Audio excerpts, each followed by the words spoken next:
And nung nasa active service pa ako, isa Mr. Chair at sinasabi ng senior officers, kaya nasibak ako sa Cavite, yung nasa watch list na 20, actually 21 yun Mr. Chair, peacefully napasuko ko, napasurrender ko yung 20.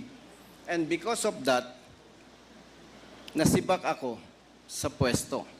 Hindi daw ako marunong sumunod sa guidance. Hindi ako marunong sumunod, Mr. Chair, kasi nga, sabi ko doon sa senior officer, mali yun eh. Yung isang suspect, isasacrifice mo yung buhay, pwede naman bigyan ng second chance. Actually, Mr. Chair, kung iintindihan ng mga kasama natin,